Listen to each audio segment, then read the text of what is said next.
siang, Pak. Jadi pada kesempatan ini saya ingin mengajak Ibu berdiskusi tentang sebuah studi kasus.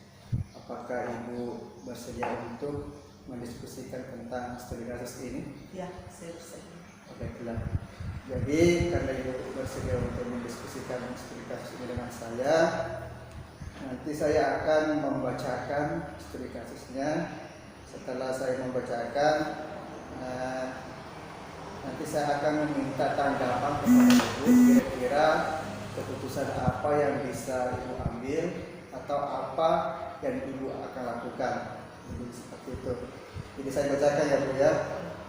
Nah, Ibu Tati adalah guru kelas 5 yang merupakan rekan kerja Anda, yang mana sama-sama mengajar kelas 5 yang kelasnya paralel. Ruangan kelas Ibu Tati pun persis di sebelah ruangan kelas Anda. Ibu Tati terkenal sangat disiplin dan cenderung galak. Pada sisi lain, Ibu Tati juga bekerja keras dan berpikir selalu mendapatkan nilai-nilai yang sangat baik. Sebagian murid-murid sangat takut kepada Ibu Tati dan sebagian lain bisa menyesuaikan diri. Kepala sekolah Anda dan orang tua murid juga sangat menghargai Ibu Tati. Suatu hari Anda mendengar tangisan seorang murid yang pergi keluar untuk melihat asal suara tangisan tersebut. Anda melihat seorang murid perempuan kelas 5 sedang berlutut di atas bebatuan sekolah yang sangat panas hari itu, menghadap di depan pintu kelas Ibu Tati. Anda melihat Ibu Tati tampak tidak menghiraukan suara tangisan muridnya dan tetap mengajar seperti biasa.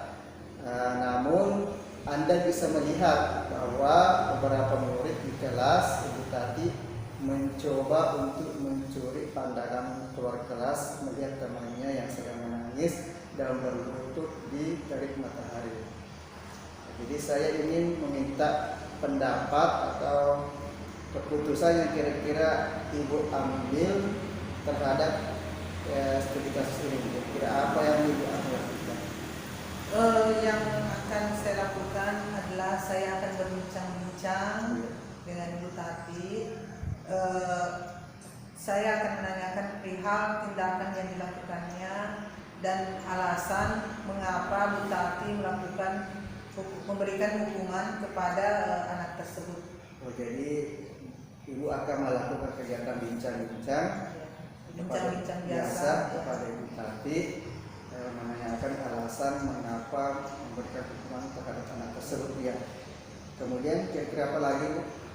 Di samping itu saya akan memberikan saran atau pandangan kepada Ibu Tati. Kira-kira pandangan atau saran itu seperti apa? Jadi saya akan memberikan saran bahwa pemberian hukuman yang berlebihan itu dapat kepada murid dapat mengganggu perkembangan psikis anak. Oh, jadi menurut Ibu bahwa pemberian hukuman yang berlebihan itu bisa mengganggu perkembangan psikis anak. Kira-kira dampak yang ditimbulkan atau dirasakan oleh anak tersebut seperti apa Bu? Jadi mungkin anak ini akan mudah ketakutan ataupun sebaliknya anak ini akan menjadi pemarah dan pendendam.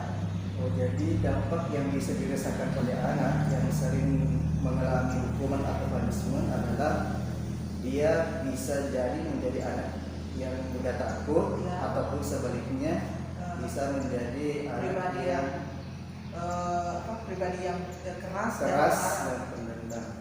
Pendendam. Oh, jadi seperti itu ya. Ya. Kira-kira apakah pemberian hukuman itu perlu dikurangi atau bagaimana? Jadi di sini sebaiknya pemberian hukuman bisa dikurangi sedikit.